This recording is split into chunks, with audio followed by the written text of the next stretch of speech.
15절부터입니다. 신명기 28장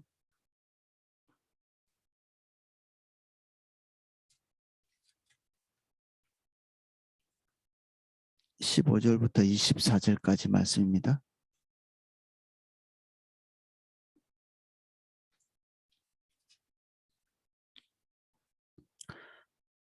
자, 내용을 읽어보겠습니다. 내가 만일 내 하나님 여호와의 말씀을 순종하지 아니하여 내가 오늘 내게 명령하는 그 모든 명령과 규례를 지키지 아니하면 이 모든 저주가 내게 임하여 내게 이를 것이니 내가 성읍에서도 저주를 받으며 들에서도 저주를 받을 것이요 또 내 광주리와 떡반죽 그릇이 저주를 받을 것이요 내 몸의 소생과 내 토지의 소산과 내 소와 양의 새끼가 저주를 받을 것이며 내가 들어와도 저주를 받고 나가도 저주를 받으리라.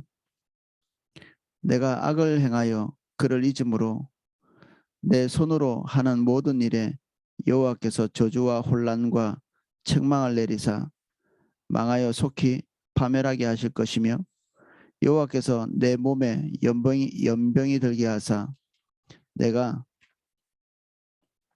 들어갈 차지할 땅에서 마침내 너를 멸하실 것이며 여호와께서 폐병과 열병과 염증과 학절과 한재와 풍재와 썩는 재앙으로 너를 치시리니 이 재앙들이 너를 따라가서 너를 진멸할 것이라.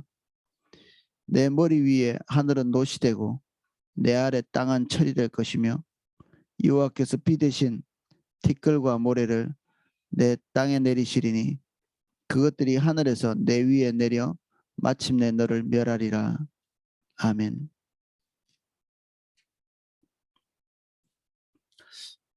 우린 저번 시간에 그 6개의 그 축복의 말씀 하나님께서 복을 내리시겠다 반복해서 6번을 반복하는 그런 구절을 보고 넘어왔는데 그 숫자 그대로 이 6개의 저주가 반복해서 선언되고 있습니다. 저주를 받을 것이다. 저주를 받을 것이다. 이게 6번 반복되고 있는 거죠. 14절 내가 오늘 너희에게 명령하는 그 말씀을 떠나 좌로나 우로나 치우치지 아니하고 다른 신들을 따라 섬기지 아니하면 이와 같으리라.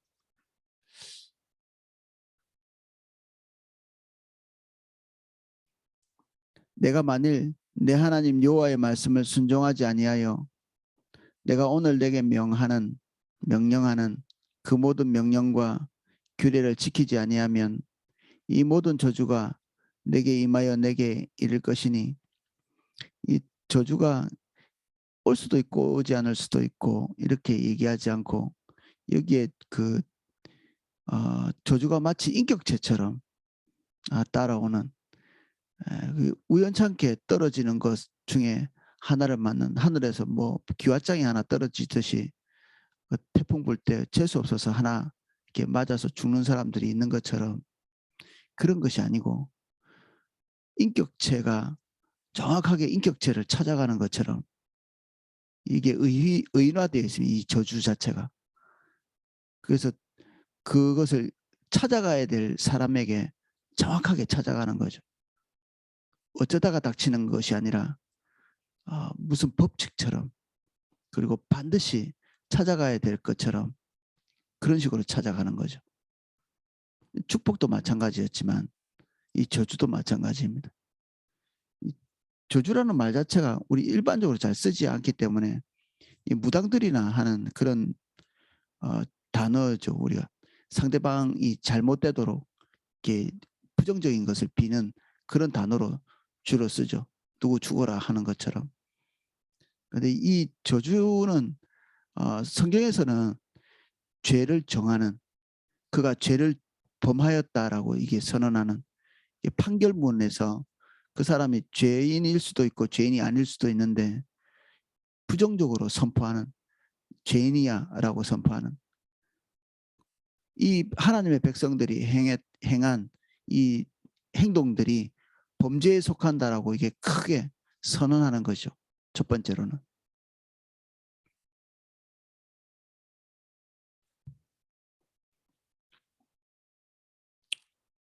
그리고 징벌적 차원에서 하나님께서 그들에게 주어지는 모든 축복을 제하시는 그런 내용입니다. 이게 저주가 지금 60절 이상입니다. 지금 저주의 내용을 오늘 다 살펴보지는 않겠지만 저주의 내용들이 하나하나 이잡듯이 기록해가지고 68절까지입니다. 축복의 말씀은 그 정도는 안 됐죠. 예, 간단하게 하고 넘어간 것 같이 되어 있지만 저주의 말씀은 아주 이잡듯이 이렇게 기록되어 있습니다. 대충 얼버무리고 넘어가는 그 대충 견딜만 하겠지. 예, 이거를 방지하시는 거죠. 우리가 하나님의 말씀대로 하지 않고 대충 이렇게 넘어가서 뭐 이것이 우리 삶에 좀 약간의 손해를 보게 하겠지. 그걸 감수하고 우리가 기대하는 바 더 큰 것들을 우리의 탐욕의 그 결과들을 기대하는 거죠. 우리가 탐욕을 부린 만큼 얻기를 원하는 것. 근데 그게 견딜만 하지 않게 오는 것입니다. 오늘 다 살펴보지 않는다 할지라도. 그래서 이렇게 세밀하게 말씀하시는 것은 우리를 위협하는 것이 아니라 당장에 다가올 결과물에 대해서 직시하라는 것입니다. 정신을 차리고 눈을 크게 뜨고 바라보라는 얘기죠. 재앙을 당하라는 얘기가 아니라 재앙을 당하지 않으려면 정신을 차리라는 거죠.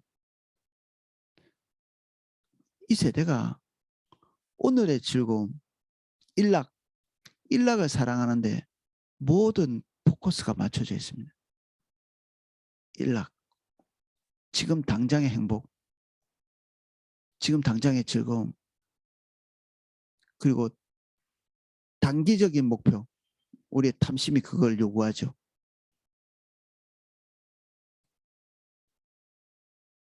근데 그것이 우리에게 축복을 가져다 주지 않고 저주를 가져다 주는, 이미 그 결정을 하는 순간에 우린 죄인으로서 정죄받고 있고 그 결과는 우리가 기대하는 것과는 전혀 다른 것들이 오게 된다. 이것을 말씀하고 싶으신 것이죠. 내가 성읍에서도 저주를 받으며 들에서도 저주를 받을 것이요 사람들이 다 있는 곳, 사람들이 없는 곳에서도 하나님의 저주는 인격체처럼 우리에게 찾아온다. 내 광주리와 떡반죽 그릇이 저주를 받을 것이고, 우리가 저주를 피할 수 있는 걸로 생각할지 모르겠지만 매 식사마다 우리의 식탁 위에 하나님께서 저주를 내리시겠다. 우리는 유기농 먹으면 오래 살 걸로 생각하는데 저는 자주 종종 그런 얘기를 듣습니다. 유기농 먹고 오래 못 사는, 세상에서 제일 좋은 거 먹는 사람들, 그런 사람들이 오래 잘 못 살거든요. 이 모든 수명들은 하나님이 가지고 계시는 것이지 유기농이 가지고 있는 게 아니기 때문에, 농약 안 친다고 오래 사는 게 아니라 하나님께서 우리의 수명을 연장하실 때, 근데 우리 라면 끓여 먹고도 80살까지 사는 거죠. 90살까지. 사명이 끝나면 우리는 끝나는 것입니다. 건강염려증 찾아오기 쉽죠. 저도 제 건강이 염려될 때가 있습니다. 근데 이것도 정신병의 일종인데, 모든 건강, 자기 몸에 있는 건강이 인생의 가장 첫 번째가 되는 것입니다. 건강이 제일이야. 뭐 이게 덕담이기도 한데, 아니요, 건강이 제일이 아닙니다. 주님의 인도를 따라가는 것이 주의 영광을 위해 사는 것이 제 1번 순서죠. 나머지 건 다 부차적인 것들입니다. 하나님이 주셔야 받는 것이고 주님이 거두시면 우리가 쫓아가도 없습니다. 우리의 건강을 위해서 우리의 삶에 모든 것을 집중시키고 있는 그것이 정신병을 만든다니까요. 그런 정신병이 있습니다. 건강염려증이라고. 끊임없이 비타민 먹고 끊임없이 약을 먹고 끊임없이 자기 몸을 생각하고 끊임없이 체크하고 이게 순위가 바뀔 때 주님과 몸의 건강이 순위가 바뀔 때 그것은 축복이 아니라 저주가 되는 것이죠.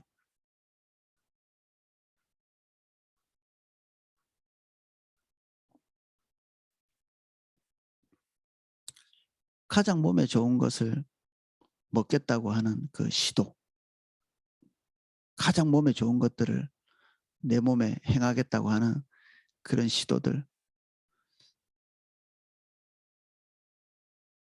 그 정보들을 세상이 주죠. 이것저것. 근데 그 정보들은 진짜 믿을 만한가요? 우린 너무 그 정보를 신뢰를 많이 해서 철떡같이 믿고 그대로 행하거든요. 근데 각 시대마다 건강에 대한 정보가 판이하게 다른 거 아십니까? 당장 우리가 한 10년, 20년, 30년 전만 이렇게 생각해도 그분들이 건강해야지라고 먹고 마시는 것들이 우리가 볼 때는 깜짝 놀랄 만한 것들이었죠. 그럼 오늘은 과학이 발전됐으니까 완전한 정보가 우리에게 와 있다고 이렇게 생각하시나요? 아닙니다. 우리도 아무것도 모르고 우리가 받고 있는 정보들이 진실되다고 누가 보장할 수 있습니까? 그게 우리에게까지 들어올 때까지 그 정보는 정말 순결한 그 정말 하나님의 진리처럼 우리에게 오는 것일까요? 그리고 어떤 사람에게 좋은 음식들이 우리에게도 좋을까? 보편적인 사람들이 다 좋다고 하는 거지만 그거 먹고 죽는 사람들도 있거든요.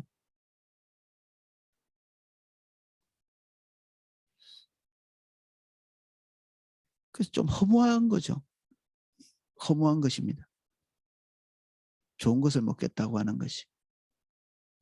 그리고 우리의 건강에 대한 그 집착이 우리를 건강하게 하지 못하는 그 집착 가진 사람이 오래 못 삽니다.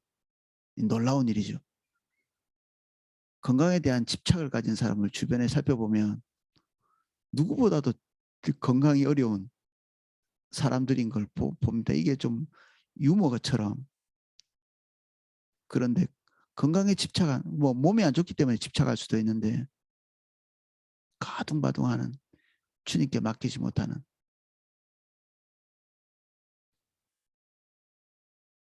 그렇다고 무책임하게 살아간다. 자기 몸에 대해서 그런 것도 아니죠. 제 말은 이것이 우선순위가 될 수 없는 거라는 거죠. 최우선순위가 될 수 없다.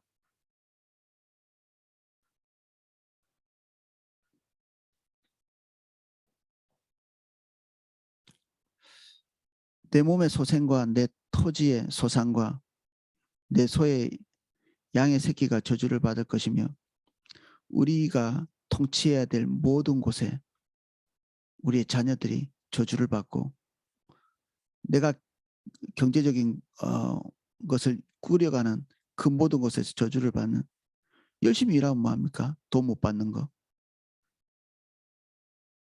열심히 일하는데 일하는 것마다 다 돈 받으면 다 부자 된다고 그래요. 우리 성도님들 중에서 사업하시는 분들 많은데 수억씩 깔려있는 사람들도 많습니다. 열심히 일했는데 주지 않는.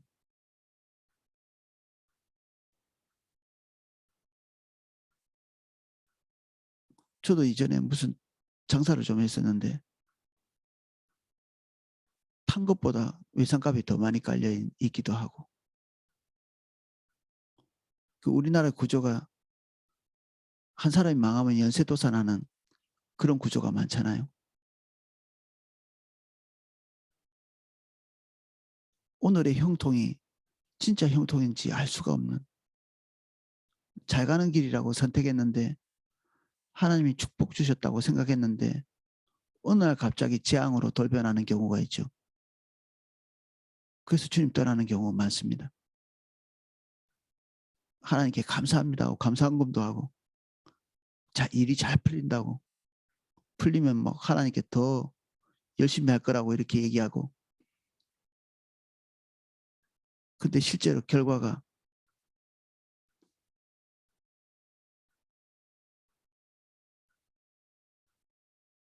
우리 주변에서도 보지 않나요? 그 하나님의 축복이라는 것이 축복이었는가? 내가 기대하고 있는 간절히 바라는 바가 아니었나?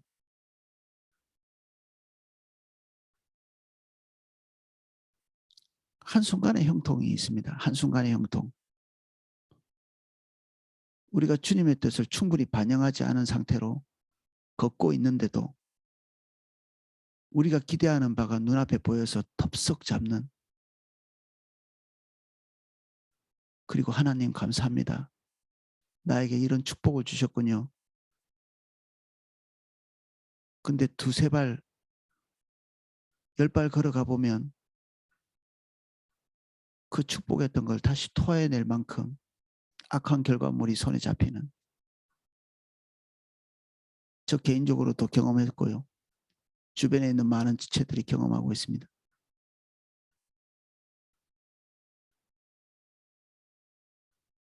반복해서 얘기하고 있는 우리가 만들어 놓은 결론, 해피엔딩.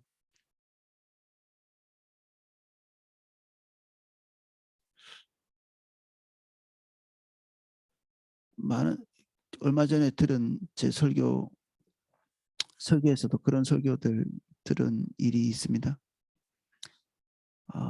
성도들에게 이런 것을 격려하는 것 같아요. 지금 힘들지만 더 기도 많이 하고 지금 힘들지만 더 헌금 열심히 하고 지금 힘들지만 더 봉사 열심히 하면 언젠가는 해피엔딩이 올 것이다. 이게 무슨 소리 하고 있는 건지 모르겠어요. 이게 안 옵니다. 절대로. 하나님의 길이 아닌 그 길을 가고 있는데도 우리가 종교적인 퍼포먼스를 열심히 하면 언젠가는 좋은 결과가 올 거라고 그런 거짓말을 믿으십니까?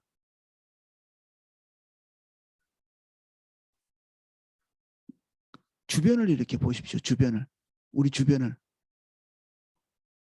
그렇게 분투하고 열심을 쥐어짜고 그렇게 해서 좋은 결과를 얻은 사람이 몇이나 되는지.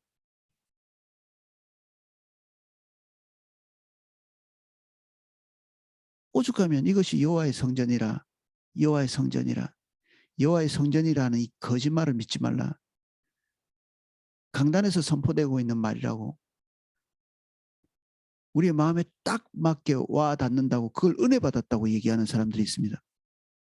우리가 바라는 바 우리의 마음에 용기가 불끈 솟아오르게 하는 그 말을 듣고 은혜 받았다고 하는 사람들이 있습니다. 사실은 속은 건데 무서운 일이죠. 주님이 우리에게 오셔서 우리의 삶을 정직하게 대면하셔서 우리를 책망하시고 우리가 통해자복하고 하나님께서 우리를 인도하시는 그 길에 서기 위해 우리가 손해도 감수하고 주의 뜻을 따라가는 그 길 위에 하나님의 영광스러운 결과가 있는 것이지 우리가 우리의 탐욕을 버리지 않고 우리의 기대하는 바를 따라 하나님을 움직이기 위해서 하나님을 설득하고 하나님을 감화감동시키기 위해서 부단히 노력하는 그 끝에 우리가 하나님을 움직이거나 속일 수 있습니까? 그런 행동을 통해서.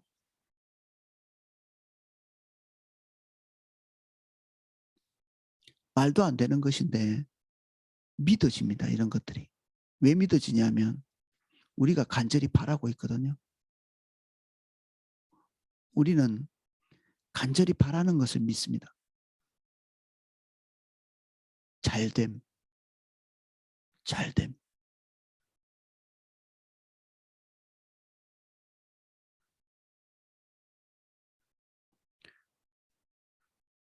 내 소와 양의 새끼가 저주를 받는다.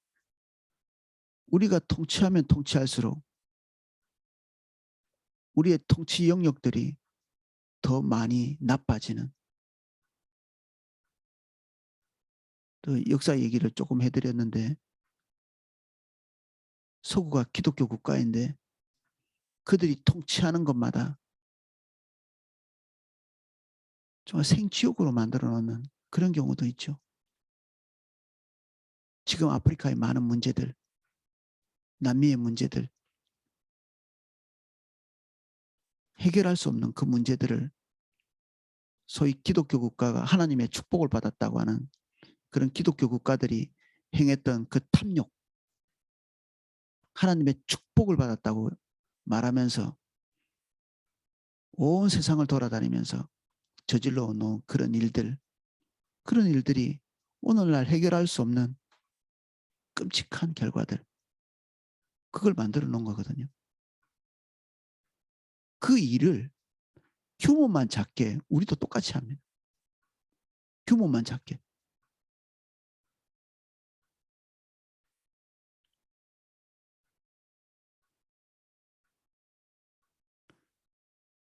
염원 자체가 내려져야 합니다. 우리의 바램 자체가 내려져야 하고 우리의 인생의 목표를 우리의 간절한 바램 위에 세우는 그 순간에 우리는 주님께서 우리에게 말씀하신 것을 따라갈 수 있는 가능성을 완전히 닫아버리는 것입니다.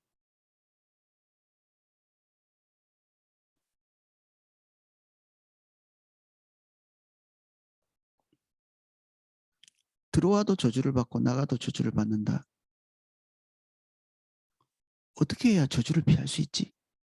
방법이 없는 겁니다. 어떻게 하면 축복을 받을 수 있지? 그런 방법이 없습니다. 존재하지 않습니다. 그런 것들이. 무엇을 하든지 어떻게 하든지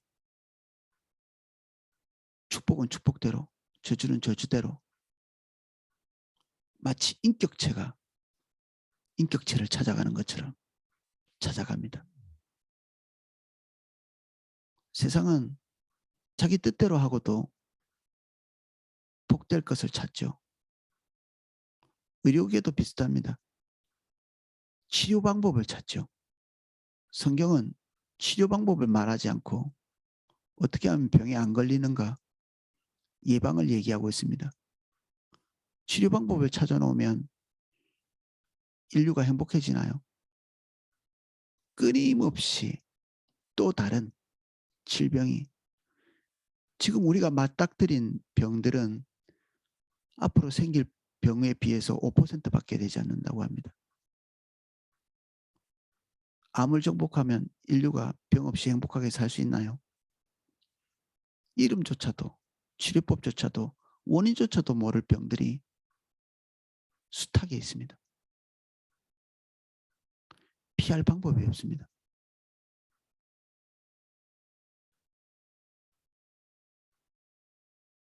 주님도 인격체시고 주님이 선언하시는 이 말씀도 마치 인격체와 같습니다. 편법이 존재하지 않는, 이게 하나님의 말씀입니다.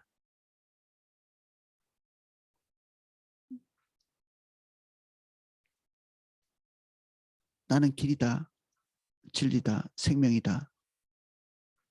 예수님의 선언이거든요. 내가 길을 제시한다. 아니요.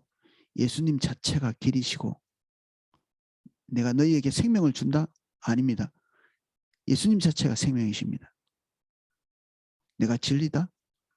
진리를 가르쳐 준다가 아니라 예수님 본인 자신이 진리라고 말씀하시는 거죠. 우리 예수님 믿으니까 다 해결된 거 아닌가요? 아니요. 그것으로 해결된 게 아닙니다. 오늘 우리가 예수님께서 기대하시는 바 위에 서 있어야 되는 거죠.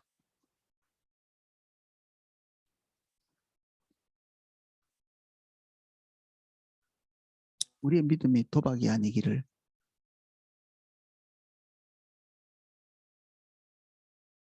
그런 식으로 우리 DNA 속에 녹아 있는 부분들이 많이 있습니다. 20절 내가 악을 행하여 그를 잊음으로 내 손으로 하는 모든 일에 여호와께서 저주와 혼란과 책망을 내리사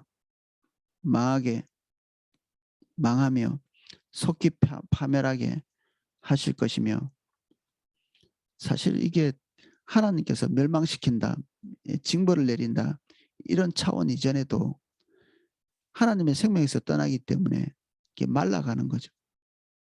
어떨 때는 정말 이게 반복해서 주님의 길을 떠나기 때문에 하나님께서 일거에 망하게 하시지 않거든요. 기회를 계속해서 주세요. 한 번, 두 번. 근데 그 기회를 계속 찾아보면 어느 날 마지막 기회를 맞닥뜨릴 때가 있습니다. 그러면 마지막 기회가 왔을 때 이때 정신 차려야지 되는가? 그게 안 됩니다. 왜? 오늘 내가 불순종을 훈련했기 때문에 내일 올바른 것을 선택할 수가 없는 것입니다. 오늘 순종하는 사람이 그 순종의 훈련을 통해서 내일도 순종할 가능성이 있습니다. 일발성 순종은 가끔 합니다. 일발성 순종. 큰 충격을 받고 정신이 번쩍 나서 한 번 순종하는 사람. 그래서 어떨 때는 큰 위기를 벗어나기도 합니다. 근데 결국 다시 원위치로 돌아갑니다. 결국 한 번의 고통을 피했을지 모르지만 그 삶 안에 저주가 떠나지 않습니다. 순종은 패턴이 되어야 되고 주님은 우리의 삶의 동반자가 되어야 되는 것이죠.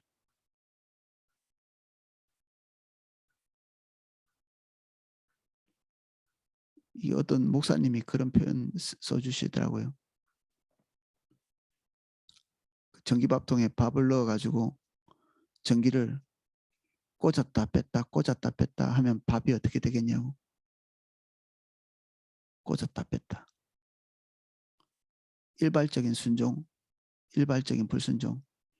깜짝 놀라서 다시 순종했다가 다시 떠나고. 이런 행동을 하는 이유는 근본적으로 우리가 재앙을 두려워해서 하나님 눈치를 보는 것이지 주님께 다바크되는 것이 아닙니다. 하나님 눈치를 보는 것과 주님과 동행하는 것은 전혀 다른 문제거든요. 아예 주도권 자체를 내려놔야 됩니다. 주도권 자체를.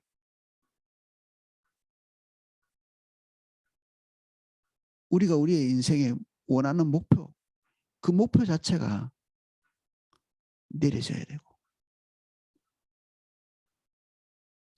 그러면 그제서야 주님께서 기대하시는 바 주님의 비전 그리고 나를 초청하시는 하나님의 음성 그제서야 들립니다. 이것저것 아무것도 없이 빈털터릴 때 주님 따라가기 쉽거든요. 근데 손에 뭔가 움켜쥐고 어느 우리가 원하는 지점까지 도달한 순간에 모든 것을 다 내리고 넋놓고 있을 때가 있습니다. 원래 목표가 그랬기 때문에 그것이 올 때까지는 주님 쫓아가는데 도달하고 나면 모든 것 다 내팽개치는 너무 많이 임상적으로 보이는 거니까 너무 많이 어떤 사람은 한 번의 성과만으로 한 번에 하나님께서 재앙을 벗어나게 하는 것만으로 영원히 다시 주님 찾지 않는 그런 케이스도 있습니다. 어떤 경우에는 일정 기간 동안 주님 따라가다가 자기 원하는 것이 손에 쥐어질 때 그날로 끝나버립니다. 그래서 사사기에 보면 아주 기가 막힌 게 나오죠. 하나님 앞에 중요하게 쓰임받은 사사조차도 일정 기간 동안 어떤 사람은 30년짜리, 어떤 사람은 20년짜리, 10년짜리, 1년짜리, 일발성 어떤 사람은 단 한 번 하나님께 쓰임받고 끝나버리는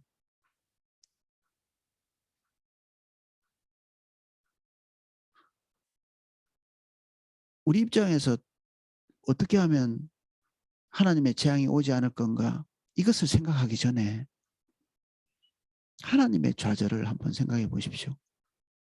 주님, 그분 입장.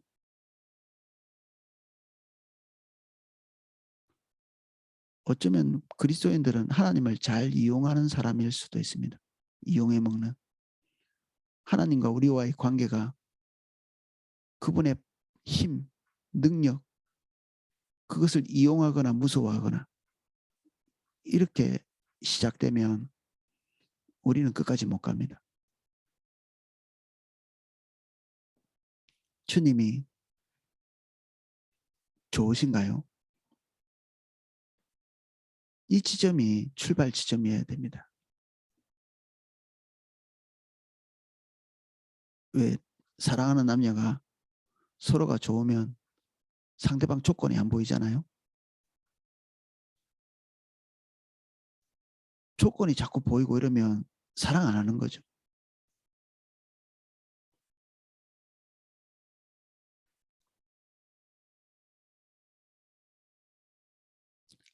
하나님이 우리에게 주실 것들보다는 하나님 자체에 매료되는 것이 우리에게 올바른 출발이라고 볼 수 있습니다. 그러려면 주님을 아는 것이 우선적이죠. 주님을 아는 것, 그것이 우리를 하나님께 매료되게 만들어야 되죠. 우리가 아는 방식은 하나님의 입맛을 어떻게 맞춰드릴 건가, 어떻게 구슬을 건가, 우리가 마음의 기본 자세가 그 목사님이 얼마 전에 인용했던 마틴 부부의 나와 너에 있는 책처럼 하나님을 비인격체로 이해하는 것 같은, 그래서 그분을 잘 분석해서 어떻게 하면 그분이 나를 도우실 수 있게 할 것인가, 하나님에 대한 최대한의 정보들을 얻으려고 하는 시도. 그래서 우리가 목표한 것은 그분을 잘 움직이는 것이죠. 많은 정보를 통해서.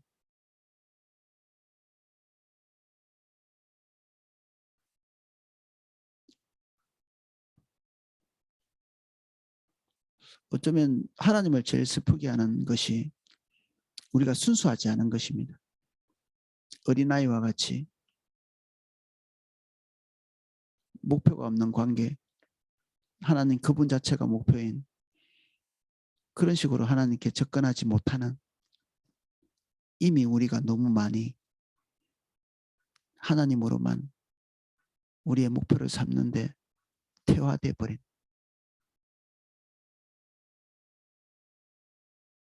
주님을 슬프게 하는 거죠. 우리의 존재 자체가 그렇게 변했다면 그보다 하나님을 더 슬프게 하는 것은 없죠.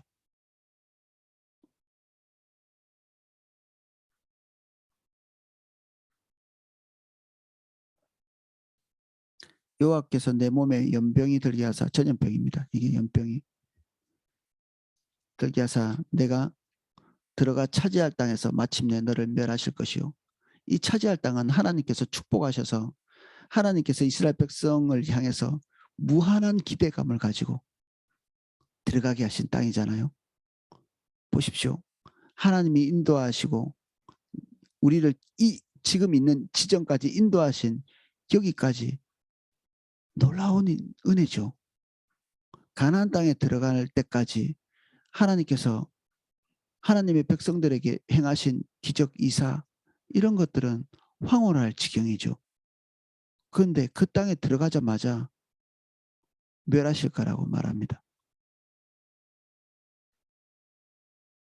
그래서 우리는 하나님을 모르는 어떤 지점에서 멸망당하는 것이 아니라 하나님의 인도를 따라 온다고 한 어느 지점에서 거기서 우리의 인생을 종료하는 경우가 있습니다. 지옥 간다 이런 뜻은 아닌데 이 땅에서 더 이상 하나님께 소망을 드리지 못하는 하나님을 기대하게 만들지 못하는 존재가 되는 거죠. 하나님이 더 이상 우리를 향해서 기대하지 못하는 하나님을 실망케 하는 그래서 1세대들처럼 그들이 다 죽기만을 기다리는 하나님께 순종하는 또 다음 세대가 올 때까지 하나님의 체념이라고 할까? 우리를 향하신 하나님의 심정이 체념이 된다. 우리 인생은 무슨 의미가 있을까요? 나를 향해서 하나님의 체념이 있다. 더 이상 이 땅에 살아가는 이 생존이 하나님께는 별다른 의미가 없는 우리는 우리의 생애에 대해서 의미가 있지만 하나님은 더 이상 우리의 인생에 대해서 기대감이 없으신 우리 그리스도인이 하나님의 체념을 경험하게 된다면 그리스도인으로서의 삶에 더 이상 큰 의미가 없는 것이죠.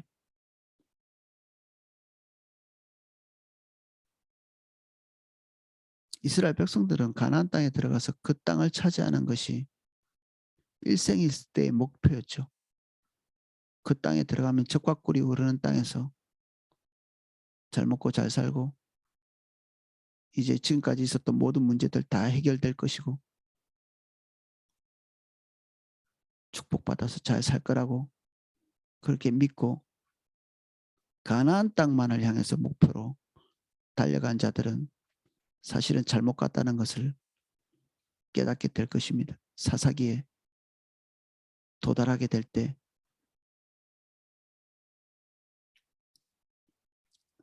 사실 주님이 인도하신 것은 가나안이 아니라 본인 자신이었잖아요. 하나님께서 이스라엘 백성들을 인도하신 곳은 가나안이라기보다는 하나님 본인 자신께로 인도하는 것이었다고 성경이 증명하고 있습니다.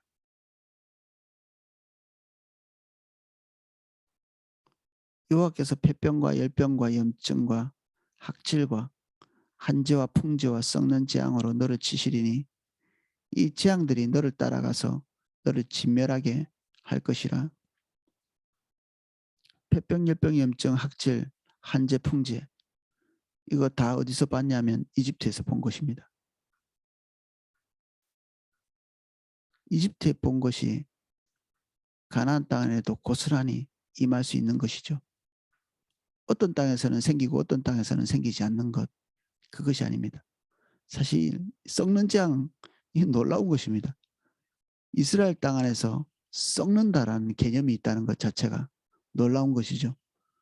대단히 건조하고 빵을 구워 놓으면 6개월씩 가는 그런 동네인데 썩다니 기적이죠. 재앙이 기적으로 찾아오는 것입니다. 재앙이. 썩을 수 없는 것이 썩는 망할 수 없는 것이 망하는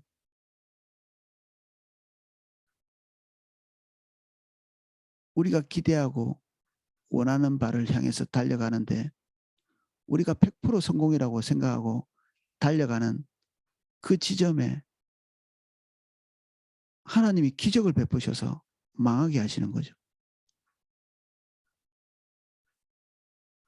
썩을 수 없는 곳에서 썩는 망할 수 없는 곳에서 망하고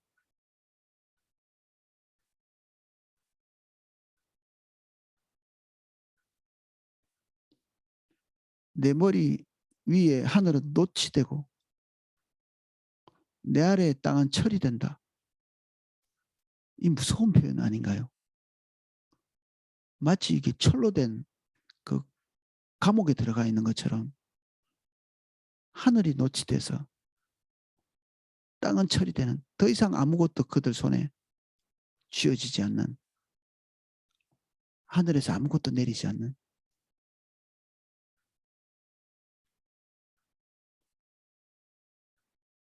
목회자로서 실제로 이런 것들을 보기 때문에 어떤 사람의 삶에 이런 것이 와 있는 것을 보기 때문에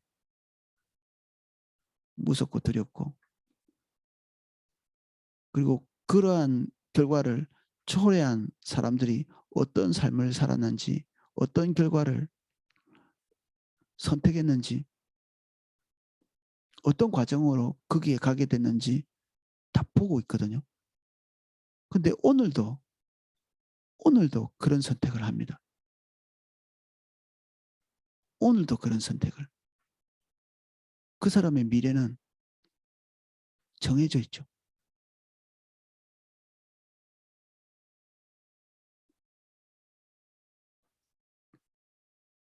여호와께서 비 대신에 티끌과 모래를 내 땅에 내리시리니 그것들이 하늘에서 내 위에 내려 마침내 너를 멸하리라. 이스라엘 백성들은 하나님께서 부수시면 우리는 다시 지을 것이다. 이게 거의 뭐 강박한 것의 끝을 보는 거죠.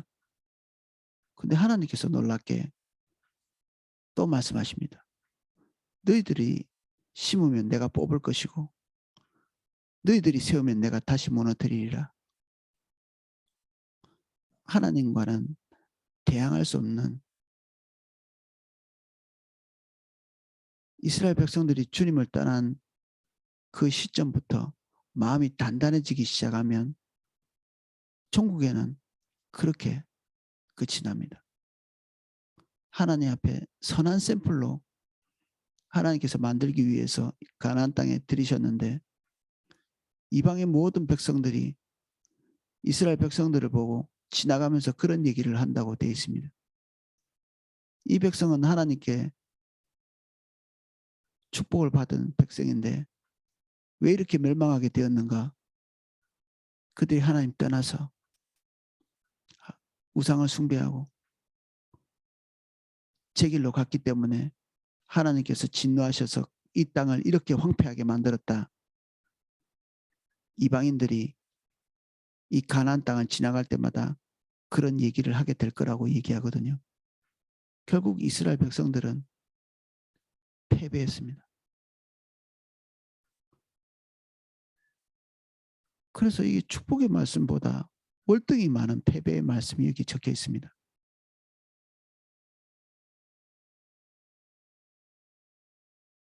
그냥 대충 넘어가지지 않을 거라고 경고하시는 거죠.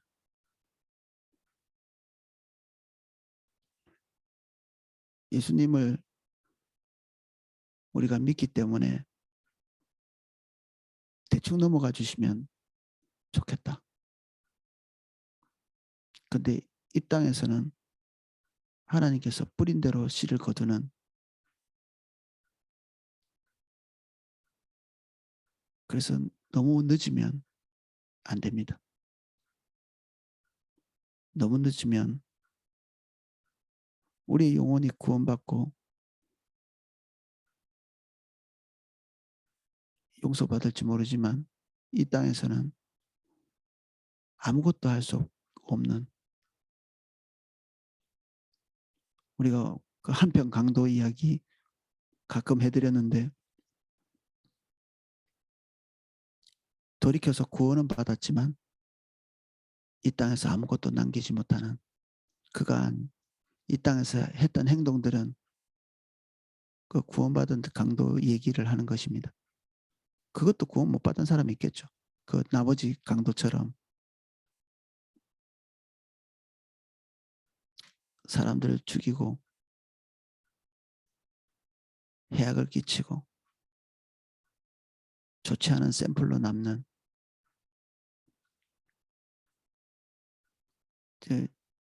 최악의 경우에 우리 그리스도인들에게 최악은 그것이죠.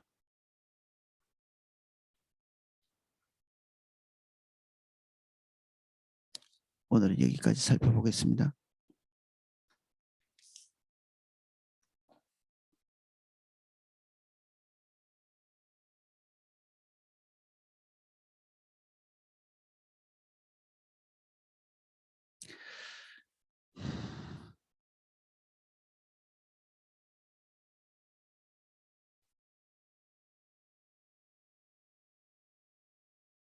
지금도 우리는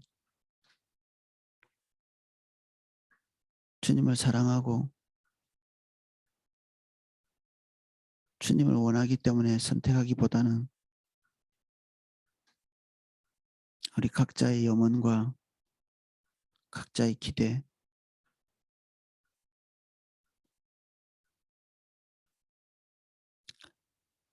각자 인생에 대한 그 무지갯빛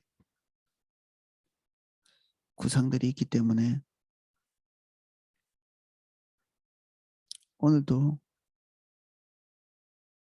우리가 원하는 바를 결정할 가능성이 항상 있습니다.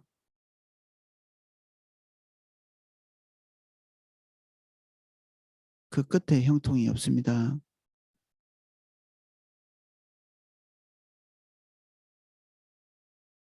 주님,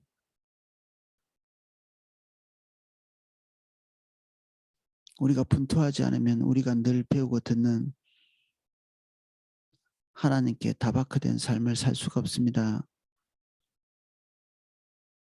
우리가 포도나무 교회에 있어도 그 메시지를 끊임없이 듣고 있어도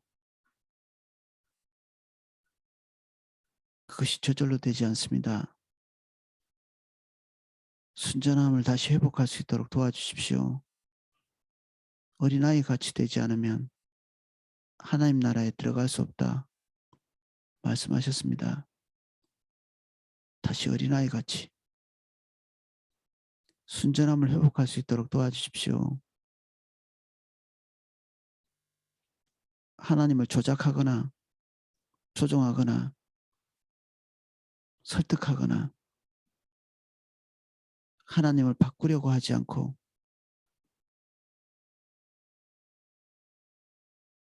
다시 순전하게 우리가 하나님을 처음 대면했던 그 처음 사랑으로 돌아갈 수 있도록 순전함으로 돌아갈 수 있도록 도와주십시오.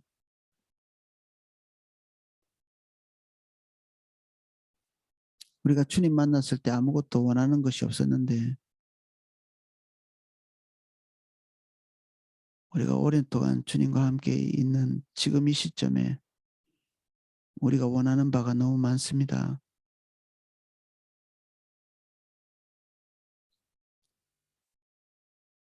주님, 우리의 나를 새롭게 하사 처음같이 되게 해주십시오. 주님을 만난 처음같이 처음 사랑 주십시오.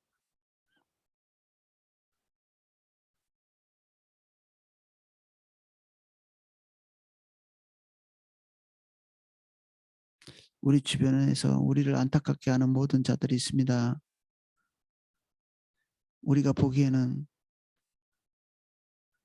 뻔한 결과로 달려갑니다. 가고 나서 깨닫지 않고 가기 전에 깨달을 수 있도록 도와주십시오.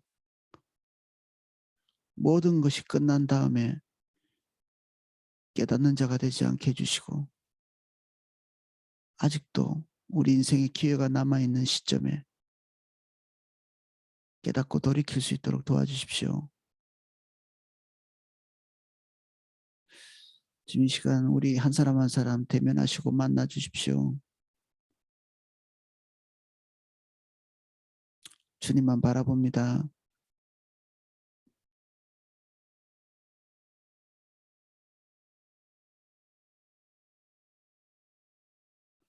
예수님 이름으로 기도하였습니다. 아멘.